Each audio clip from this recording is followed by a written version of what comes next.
மௌலானா மௌலவி அல்-ஹாபிப் Shamsuddin Qasimi ஹதரத் அவர்கள் உரையாற்றுவார். பிஸ்மில்லாஹிர் ரஹ்மானிர் ரஹீம். அல்ஹம்துலில்லாஹி ரப்பில் ஆலமீன். வஸ்ஸலாத்து வஸ்ஸலாமு அலா சய்யிதில் முர்ஸலீன் வ அலா ஆலிஹி வ அஸ்ஹாபிஹி அஜ்மாஈன். அம்மா பஅத். فقد قال الله تعالى في القرآن العظيم والفرقان المجيد: فأعوذ بالله من الشيطان الرجيم. بسم الله الرحمن الرحيم. إن في خلق السماوات والأرض واختلاف الليل والنهار لآيات لأولي الألباب الذين يذكرون الله قياما وقعودا وعلى جنوبهم ويتفكرون في خلق السماوات والأرض ربنا ما خلقت هذا باطلا سبحانك فقنا عذاب النار. صدق الله العظيم. وقال نبينا عليه الصلاة والسلام: من خرج في طلب العلم فهو في سبيل الله حتى يرجع. وكما قال عليه الصلاة والسلام. கண்ணியத்திற்கும் மரியாதைக்கும் உரிய இந்த சிறப்பான நிகழ்ச்சிக்கு தலைமையை நடத்தி கொண்டிருக்கும் புதா மெட்ரிகுலேஷன் பள்ளிக்கூடத்தினுடைய தாளாளர் எனது அருமை சகோதரர் எலியாஸ் பாயா இஸ்மாயில் இருக்கார். சில பேர் இஸ்மாயில் இருக்காங்க, சில பேர் எலியாஸ் இருக்காங்க. அவர்களே, என்னுடைய வாசமிகு அருமை சகோதரர் ஜாகிர் ஹுசைன் ஹாஜியார் அவர்களே மற்றும் மேடையில் இருக்கக்கூடிய உலமா பெருமக்களே, சகோதரர்களே, தாய்மார்களே, மாணவ செல்வங்களே, எல்லாம் வல்ல அல்லாஹ் ரப்பல் ஆலமீனுடைய பேரருளால் பெருங்கருணையால் ஒரு அழகான நிகழ்ச்சியிலே கலந்து கொள்ளக்கூடிய ஒரு மனநிறைவோடு உங்களுக்கு முன்னால் அமர்ந்திருக்கின்றேன். இது ஒரு கல்வி நிகழ்ச்சி. எனக்கு முன்னால் நான் மகளிருக்கு முன்னாடி ஸ்கூலில் வந்துட்டு இருக்கும்பொழுது பிள்ளைகள் ஒரு பட்டிமன்றம் வந்துருந்துச்சு. இன்னைக்கு தேவை உலக கல்வியா மார்க்க கல்வியா அப்படின்னு ஒரு பட்டிமன்றம் இருந்துச்சு. நான் அதை கேட்டுக்கிட்டே போன உள்ள உட்காந்து கேட்டுருக்கேன். பிள்ளைகள் அழகா பேசினாங்க, உலக கல்வியா மார்க்க கல்வியா.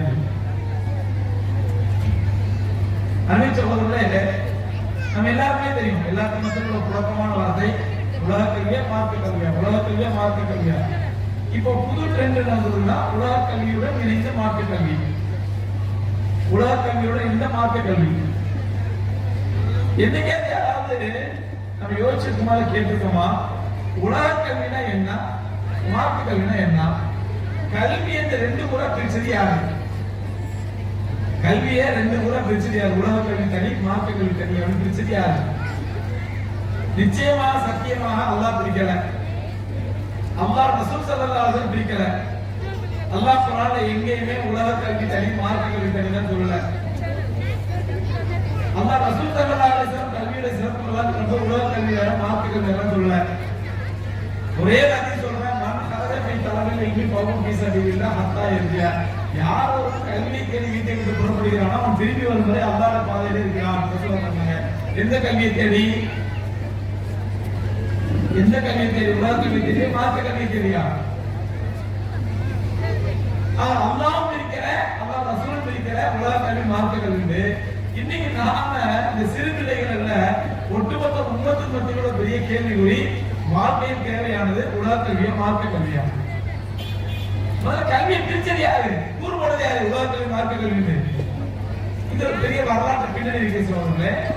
நான் ஒரு குர்ஆன் ஆயத்திலிருந்து உங்களுக்கு ஆரம்பித்தேன். சூரத் ஆயத்துல அல்லாஹ் சொல்றான், மேல ஒரு கட்டி ஆயத்துல, இன்னக்கே ஹல்கி சமாவாத்தி வல் அர்தி, வானத்தையும் பூமியையும் நாம் படைத்திருப்பதிலும், வக்திலாஃபில் லைலி வன் நஹாரி, இரவு பகல் மாறி மாறி வருவதிலும், லஆயாத்தின் உலில் அல்பாப், அறிவுள்ள மக்களுக்கு அத்தாட்சி இருக்கின்றன.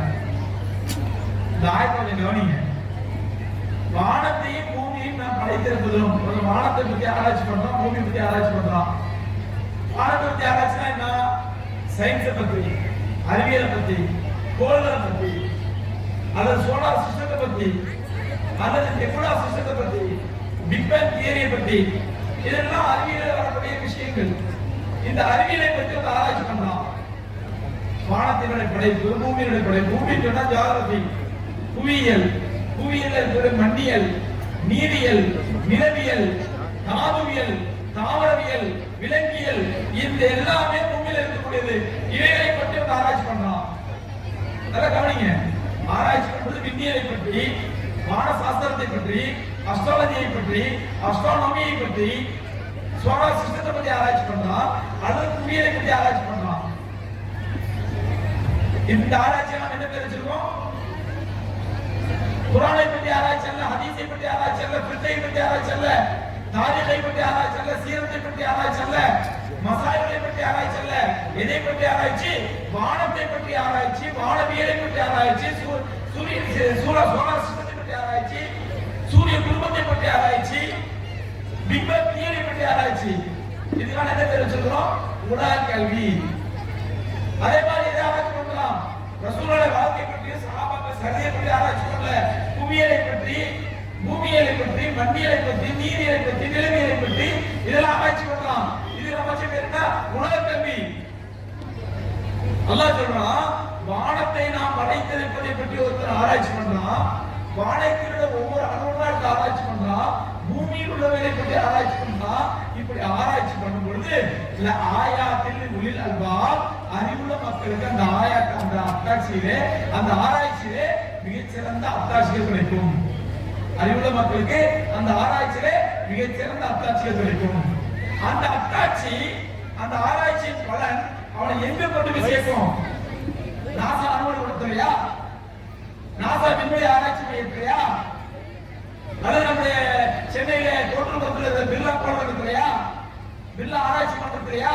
எங்க கொண்டு போய் சேர்க்கும்? அதான் சொல்றான், இவன் ஆராய்ச்சி செய்வது வானத்தை பற்றி, சூரியனை பற்றி, சந்திரனை பற்றி, வானவியலை பற்றி, நட்சத்திரங்களை பற்றி, கோள்களை பற்றி, சோலார் சிஸ்டத்தை பற்றி, பிக் பேங் தியரியை பற்றி இவன் ஆராய்ச்சி செய்கிறான். பூமியில புவியியலை பற்றி, மண்ணியலை பற்றி, நீரியலை பற்றி உலகம் சார்ந்து ஆராய்ச்சி பண்றான்.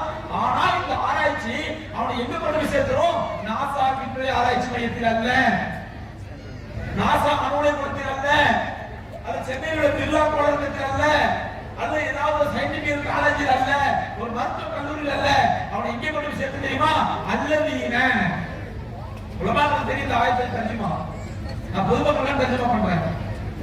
அல்லதீன அவர் எந்த நிலைக்கு ஆளாமா இருக்கிறால், யذكرون الله قياما وقعودا وعلى جنوبهم.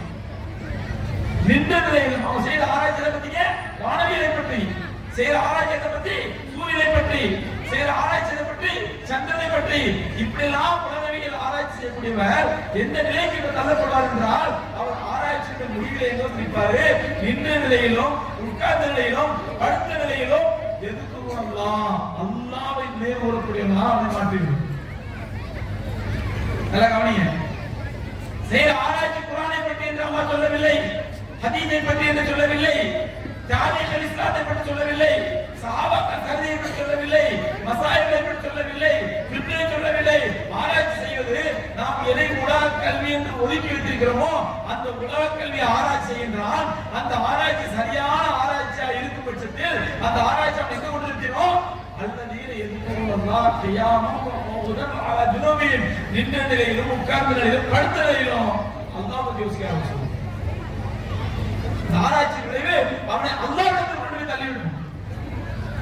பயத்தபக்கரோட மேல்வாங்க சமாவாத்து உள்ளது. மறுபடியும் அந்த ஆராய்ச்சி என்னமா இன்னும் ஆழ்ந்து யோசிப்பான்.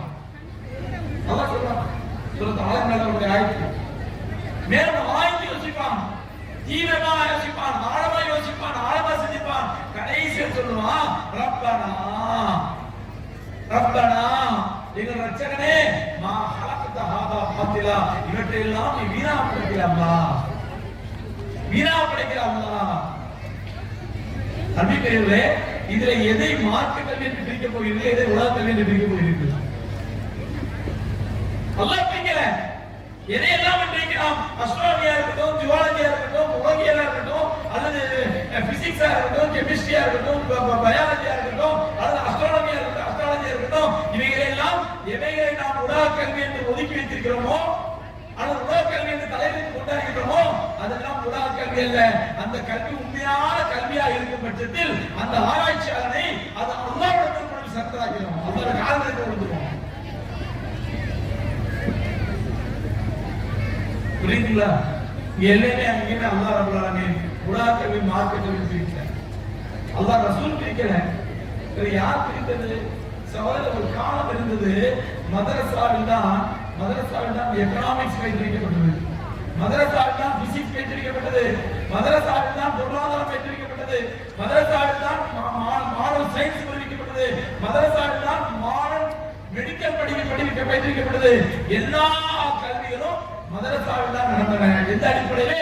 குர்ஆனையும் ஹதீஸையும் அவர்களுடைய பேசிக் சிலபஸ் ஆரம்பித்தது. அஸ்ட்ரானமிக்கு மெடிக்கல்னா குர்ஆன் தான் சிலபஸ், ஜுவாலஜி படிக்கணும்னா ஹதீஸ் தான் சிலபஸ், சயின்ஸ் படிக்கணும்னா குர்ஆன் ஹதீஸ் தான் சிலபஸ், மெடிக்கல் படிக்கிறதுக்கு இன்ஜினியரிங் படிக்கிறதுக்கு எல்லாத்துக்கும் குர்ஆன் ஹதீஸும் சிலபஸா வைத்துதான் ஒரு காலத்தில் மதரசாவில் எல்லா கல்வியும் பயிற்றுவிக்கப்பட்டன. எப்பொழுது இந்தியா சுதந்திரம் பெற்றதோ, ஒரு முக்கியமான வரலாற்று சூழ்ச்சி உங்களுக்கு சொல்றேன். எப்பொழுது இந்தியா சுதந்திரம் பெற்றதோ, இந்த சம்பவத்தை பற்றி டிஸ்கவரி ஆஃப் இந்தியா என்ற புத்தகம் இருக்கு ஆங்கிலத்தில். எழுதுறது யார் தெரியுமா? நம்ம நாட்டுல முன்னாள் பிரதமர் ஜவஹர்லால் நேரு. அவர் எழுதிய புத்தகம் நெட்ல பாருங்க, இளைஞர் நெட்ல பாருங்க, கண்ட கலாயெல்லாம் பாருங்க. இதெல்லாம் நான் சொல்றதெல்லாம் கரெக்டா சரியா நெட்ல செக் பண்ணி பாருங்க, விக்கிபீடியாவை பாருங்க. ஜவஹர்லால் நேரு அவர்கள் எழுதிய புத்தகம் டிஸ்கவரி ஆஃப் இந்தியா.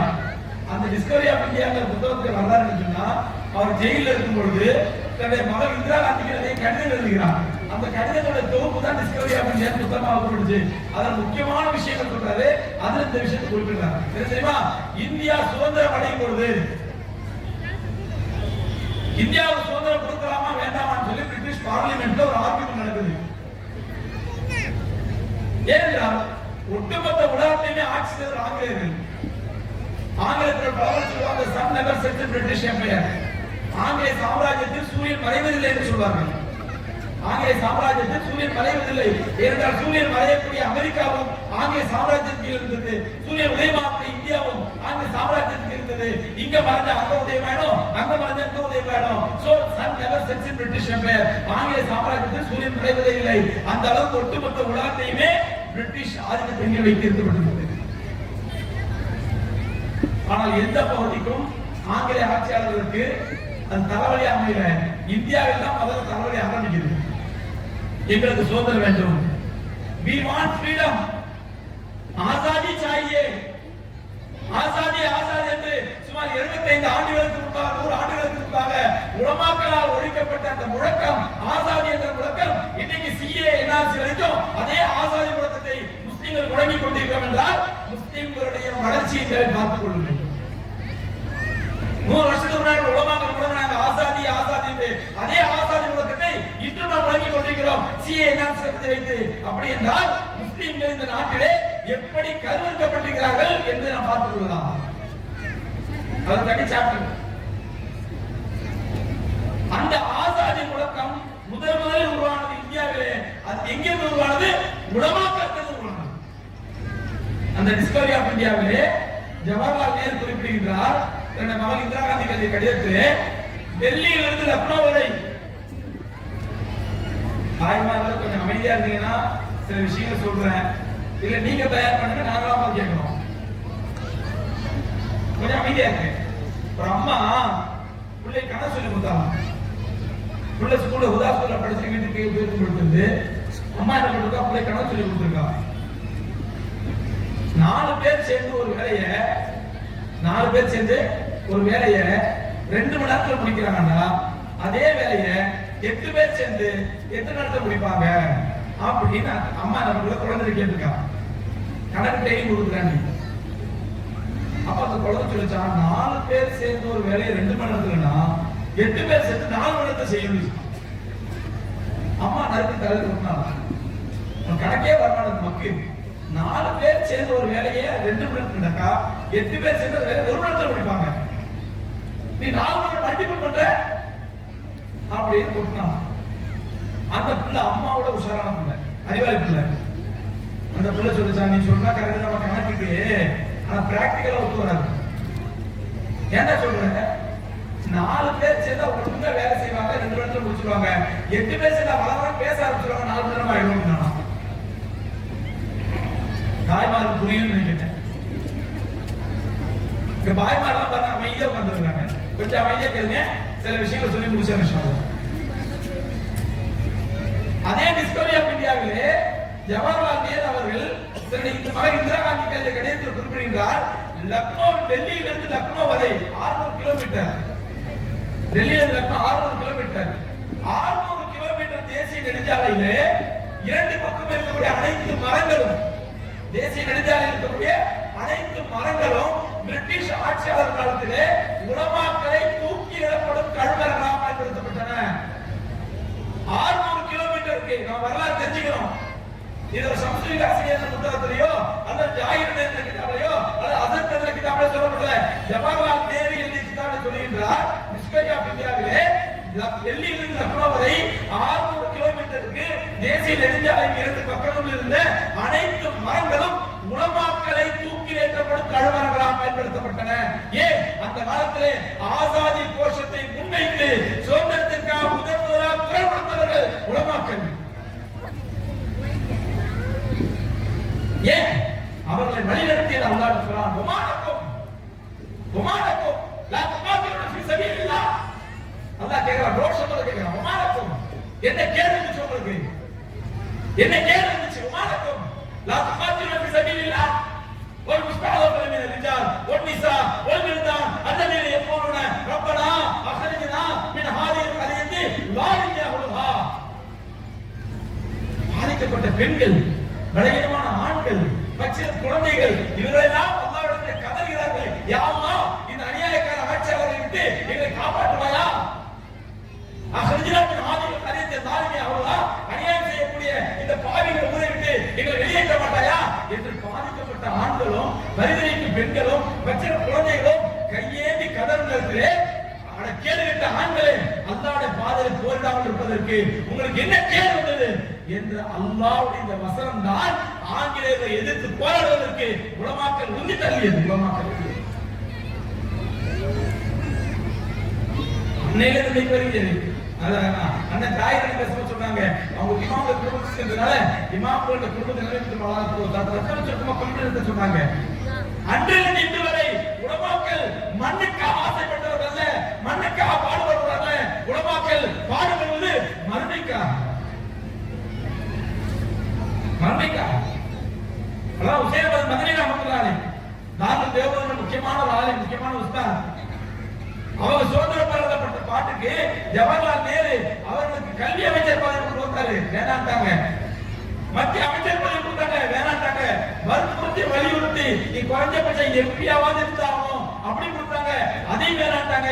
அவருடைய மூத்துக்கு பிறகு அதற்கு பிறகு அந்த ஆட்சியாளர்கள் அன்னாருடைய மகனார் அஸ்ஹாப் மதனி ரஹ்மத்துல்லாஹி அவர்களுக்கு எம்பி பதவி கொடுத்தாங்க.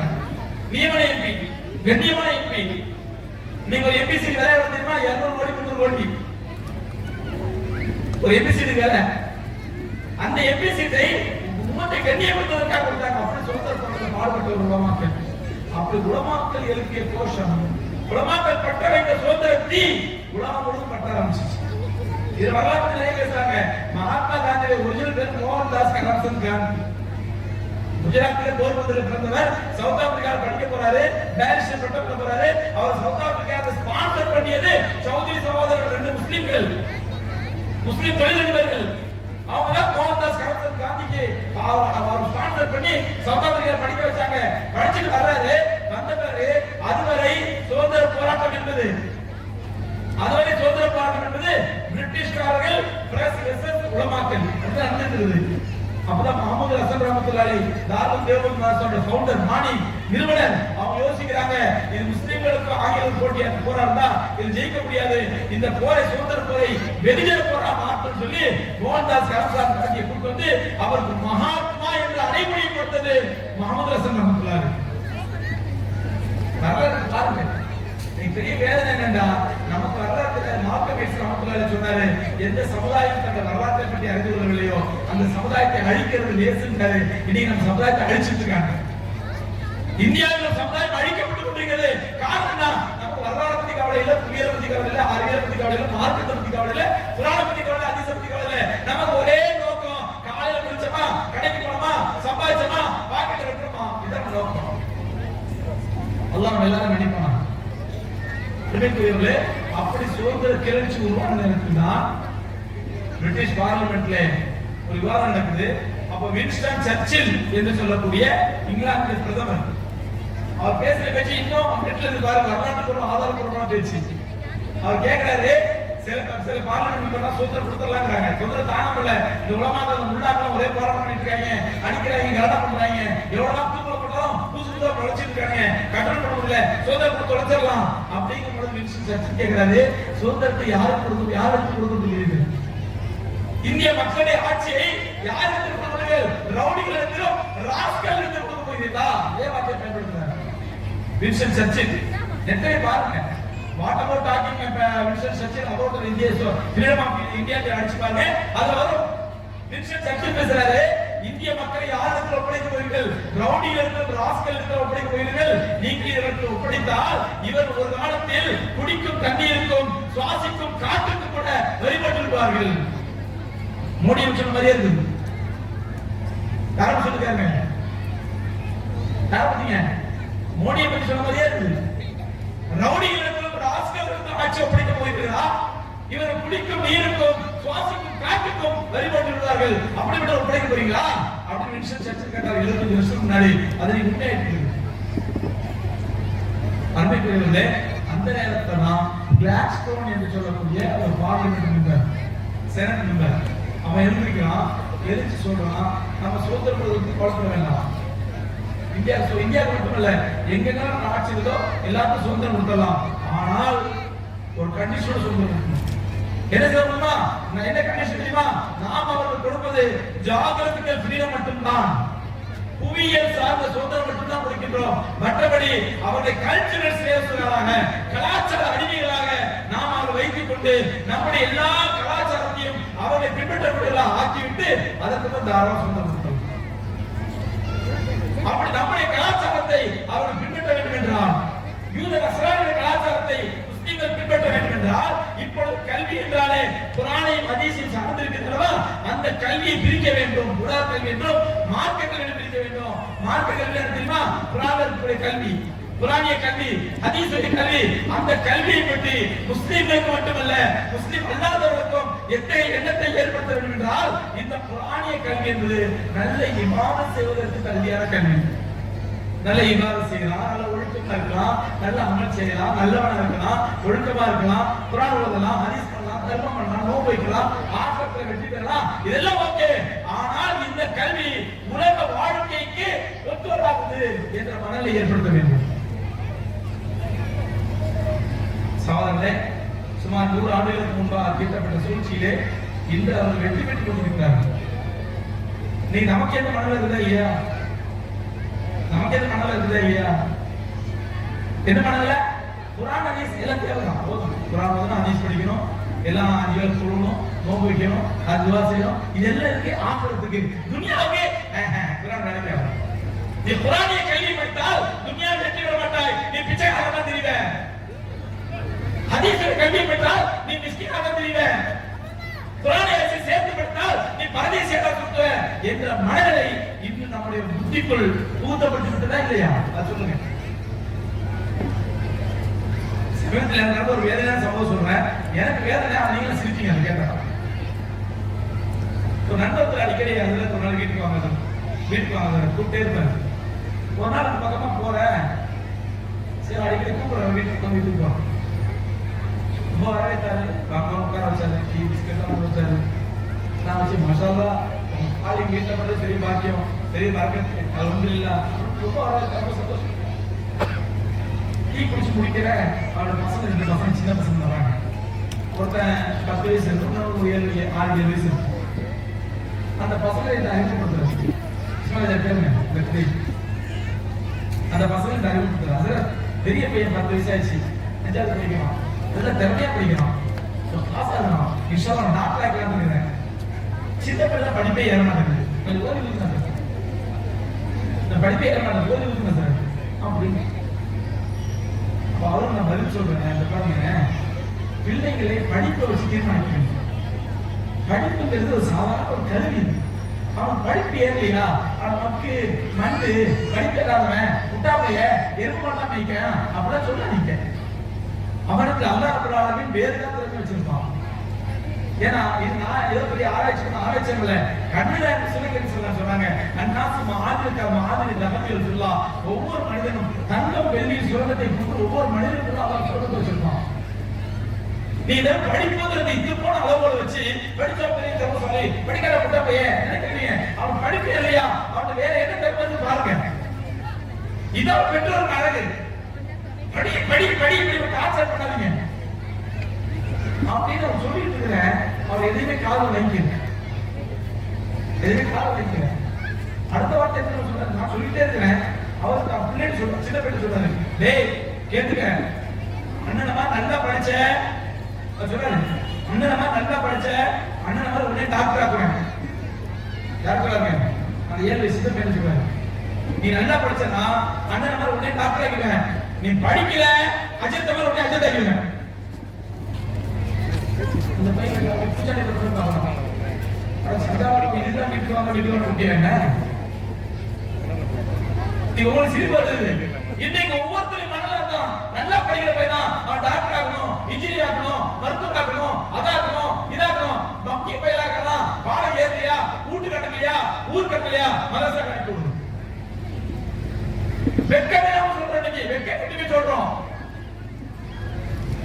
எங்களுடைய மாஸ்டர் டாக்டர் நடந்துட்டு அட்மிஷன் நடந்துட்டு போன் கால் வருது. சார் போன் கால் அசன் என்ன சொல்றாரு பேசுறது, ஏங்க பிள்ளை மாஸ்டர் செய்யுங்க அது படிப்பே ஏற மாட்டேங்க சார், வீட்டுக்கே அக்க மாட்டேங்கிறான், அம்மா தான் பேசி கேட்க மாட்டேங்கிறான். நான் உங்க தெளிவு படிக்கிறேன். நான் திருப்பி கேட்பேன், பெற்றது நீயா நானா? ஒரு தாப்ப உனக்கு வந்து பிள்ளைய கண்ட்ரோல் பண்ண தெரியலன்னா அவன் எதுக்கு பிள்ளை பெற்ற? ஊரு கடையாது, வீட்டு கடையாது, கொள்ள மாதிரி முடிச்சவிட்டு இதெல்லாம் போட்டு குப்பை போடுற மதரசா இருக்குது.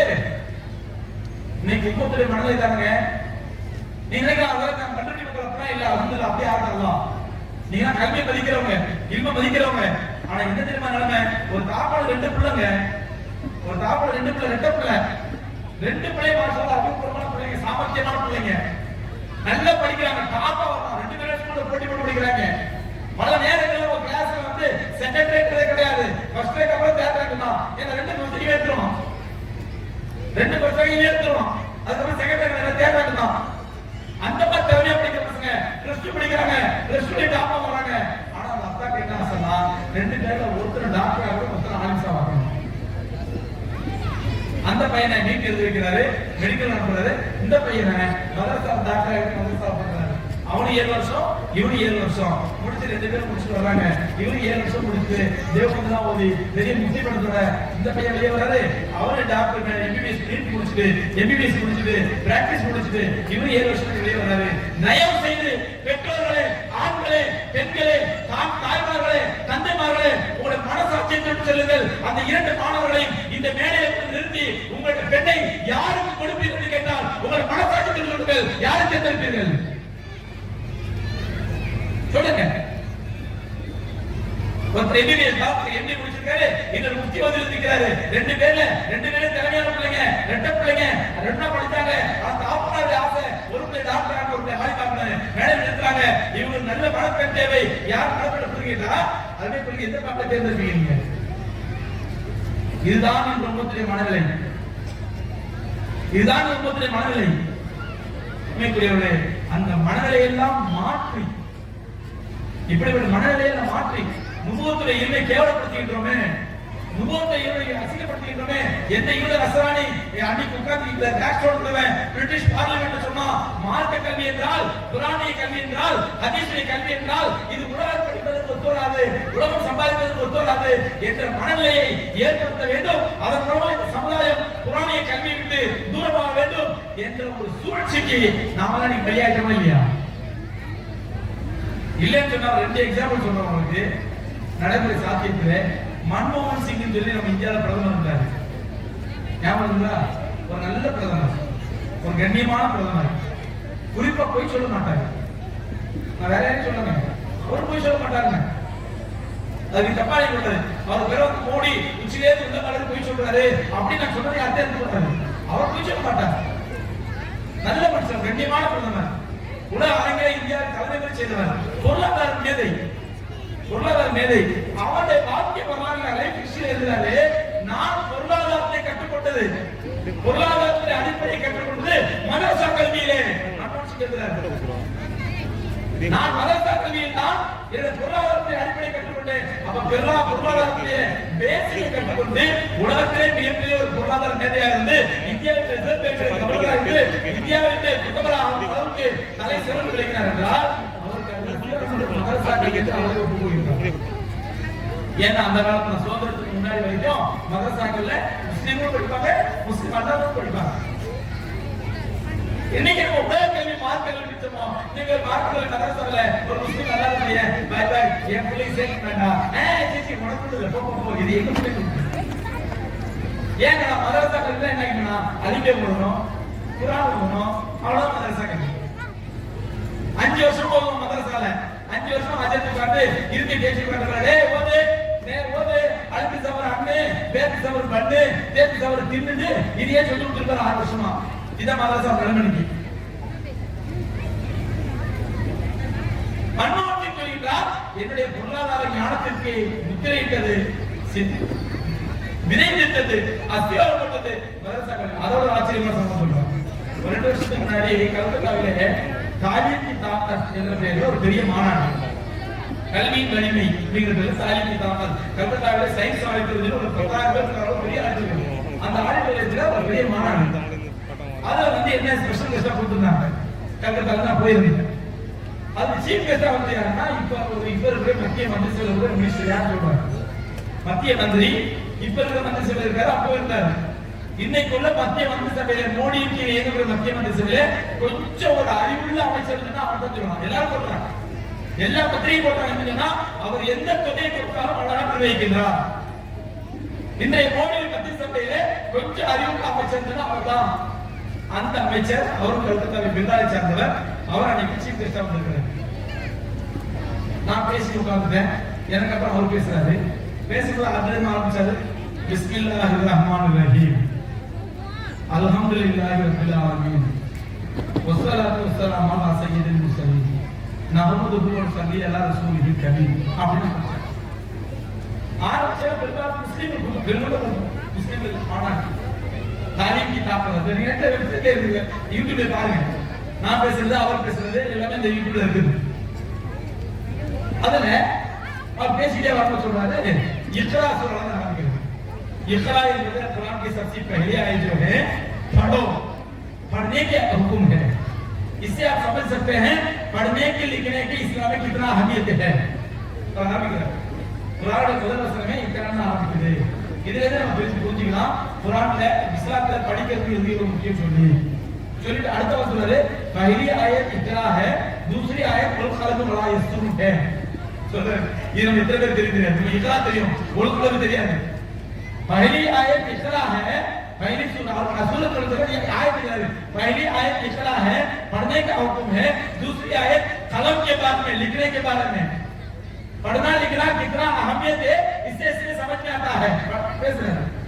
பேசி முடிச்ச பிறகு அந்த மேடை பக்கத்துல ஆள் சின்ன ரூம்ல எங்களுக்கு எல்லாரும் டீ பாட்டி டீ சாப்பிடணும் ஆயிட்டு உட்கார்ந்து அந்த மினிஸ்டர் உட்கார்ந்துருக்காரு பேசிருக்கோம். அப்போ அவர் சொல்றேன் மாஷாஅல்லாஹ் आपका स्पीच जो है ये मौलाना का स्पीच जैसे உங்க பேச்சு ஒரு மௌலானா பேசுற மாதிரி இருந்துச்சு அப்படின்னு அது சொல்ல பதில் எடுத்துமா मौलाना क्या समझ रहे हो, मैं भी तो मदरसा का स्टूडेंट हूं। अब क्या समझ रहे हो, मैं भी तो मदरसा का स्टूडेंट हूं। என்ன நினைச்சிட்டு நானும் மதரசா ஸ்டூடெண்ட் தான்। யாரு ஆர்எஸ்எஸ் சார்ந்த ஒரு பிஜேபி சார்ந்த இன்று திறமையான அமைச்சர் அவர் என்ன சொல்றாரு, मैं भी तो मदरसा का स्टूडेंट हूं, நானும் தான் மதரசா ஸ்டூடெண்ட் சொல்றது யார் தெரியுமா? இன்னைக்கு அமைச்சராக இருக்கக்கூடிய பியூஷ் கோயல் என்று சொல்லக்கூடிய அமைச்சர். நெட்டை பாருங்க, யூடியூப்ல பாருங்க. நான் அவங்கள கடந்த மீட்டிங் கடத்தல எதற்காக சொல்கிறதே மதரசா என்பது சீக்கியர்களையும் ஞானவன்களா மாற்றியது மன்மோகன் சிங்கை போன்று, ஆர்எஸ்எஸ் காரர்களையும் ஞானவன்களா மாற்றியது பியூஷ் கோயலை போன்று. ஆனால் அந்த மதரசா நம்முடைய முஸ்லிம் சமுதாயத்தை மட்டும்தான் ஞானமாக மாற்றுவதற்கு பதிலாக மார்க்கத்தின் ஊனவர்களாக மாற்றியிருக்கிறது. மதரசாவின் மூலமாக ஞான கண்கள் திறப்பதற்கு எதிராக அந்த கண்கள் எல்லாம் இன்று உலகத்தில் ஊனக்கண்களாக மாறிவிட்டன. ஏன் மதரசாக்களை மதிக்கல? இந்த நிலையை மாற்றி உலகத்தில் என்றாலும் மார்க்கெட்டில் என்றாலும் ஒரே தளத்தின் கீழ் நீ கடையில விளம்பரம் ஆல் அண்டர் ஒன் ரூஃப் இங்கே both education together under one roof என்ற அடிப்படையில மாஷா அல்லாஹ் ஒரே தளத்தின் கீழ் இரண்டு கல்வியையும் பிரிக்காமல் அவர்தான் ஹாஃபிலா இருப்பாரு, அவர்தான் 10th எழுதுவாரு, அவர்தான் இன்ஷா அல்லாஹ் எம்பிபிஎஸ் ஆவாரு. அவர் ஹாஃபிலா இருப்பார், ஆலிமா இருப்பார், இன்ஷா அல்லாஹ் அல்லாஹ் நாடினா ஐஏஎஸ் ஆவார். நல்ல சொல்றேன், இந்தியாவில் ஒரு 10 ஆலிம்கள் அல்லது 20 ஆலிம்கள் அல்லாஹ் நாட்டப்படி ஐஏஎஸ் ஆயிட்டாங்கன்னா இந்தியாவின் பிரதமராக ஒரு முட்டை சாமியார் இருக்கிறான யோகி ஹராமி ஷைத்தான், அந்த ஷைத்தான் வந்து பிரதமராக உட்கார்ந்தா கூட இன்ஷா அல்லாஹ் ஆட்சி உமர்ரலியோட ஆட்சி நடக்கும். ஒரு 20 ஆண்டுகள் ஐஏஎஸ் ஆயிட்டாங்க. யாராலும் தவிர்க்க முடியாது. நாம நினைக்கிறோம் இது போல அரசியல் நம்ம எம்எல்ஏ வாங்கணும், 2 எம்பி வாங்கணும், எல்லாத்தையும் சாதிச்சாரு, ஒரு மண்ணை கிழிக்க முடியல, இனிமேல் கிழிக்க முடியாது. அதற்கு பதிலாக உம்மத்தே, என்னுடைய சமுதாயமே உனக்கு கேட்சி கேட்டுக்கிறேன், நம்முடைய பிள்ளைகளை மார்க்கப்பட்டோடு மார்க்க பின்னணியோடு நுபுவத் கல்வியோடு எங்களுடைய பிள்ளைகளை ஐஏஎஸ் ஆக்குவோம், ஐபிஎஸ் ஆக்குவோம், கலெக்டர் ஆக்குவோம், வக்கீல் ஆக்குவோம், ஜட்ஜ் ஆக்குவோம் என்று உறுதிமொழியார்கள். அல்லாஹ் ரப்பல் ஆலமீன் இந்தியாவில் இஸ்லாத்தை தழைக்க செய்வான் இன்ஷா அல்லாஹ்.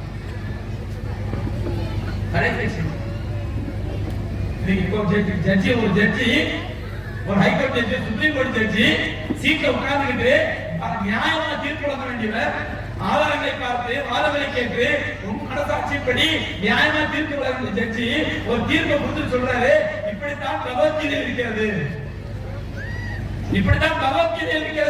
பகவத்கீதையை கோடிட்டு காட்டி ஒரு ஹராமான, அநியாயமான, ஒரு சுலுமான, ஒரு பேசாப்பான நீதி வழங்கக்கூடிய முறையை மாற்றி இன்ஷா அல்லாஹ் ஒரு காலம் வரும், குர்ஆனை கோட் பண்ணி காட்டி, ஹதீஸை கோட் பண்ணி காட்டி நியாயமா தீர்ப்பு வழங்கக்கூடிய ஒரு சுப்ரீம் கோர்ட் ஜட்ஜி இன்ஷா அல்லாஹ் நம்ம இந்தியா உருவாவார் இன்ஷா அல்லாஹ்.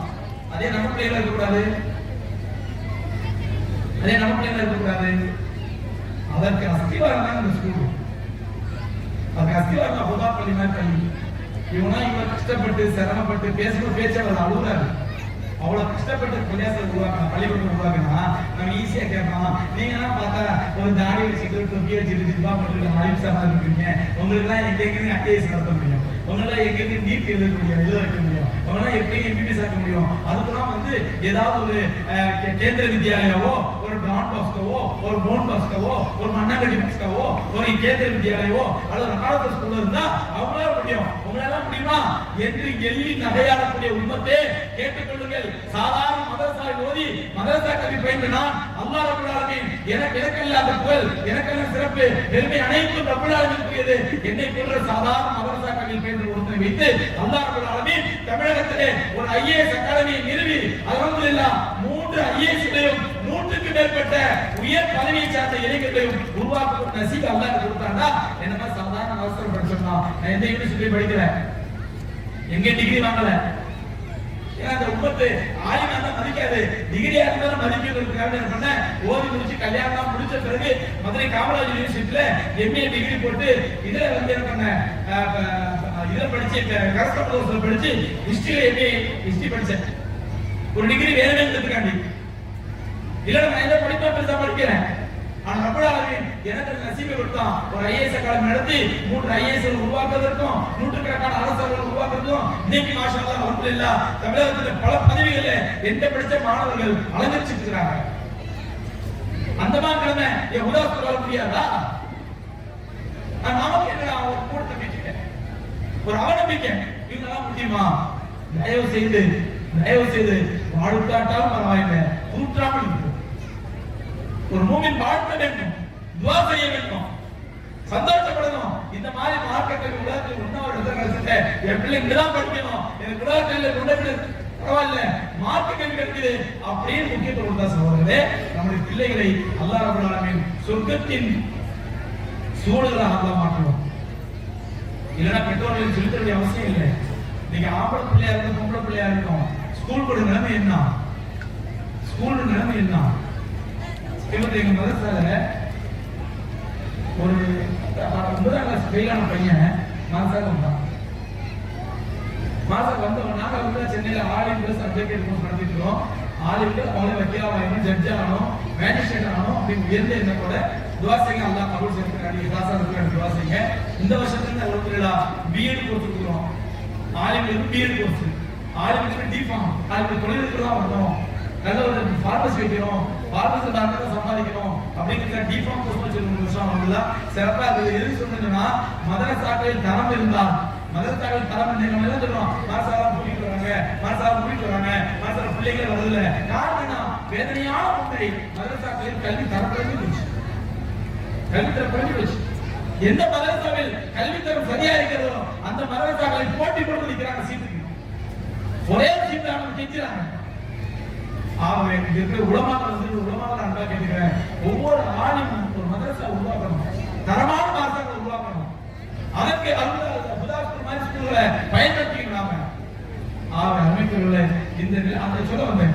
அந்த 9th ஃபெயிலான பையன் மதரசா கண்டான் வந்து கொஞ்ச நாள் அப்படியே ஒரு மாதிரியா வாழப்பட்டு பையனை வாசிக்கோங்க, ஒரு மாதிரியா இருக்கும் அப்படின்றது பார்த்தா அசர் ஒரு வாக்கியமான பையன் பக்கத்துல பெட்டிக்கடையில போய் ஏதோ ஒரு போதைப் பொருளை வாங்கி சாப்பிட்டுருக்கான்.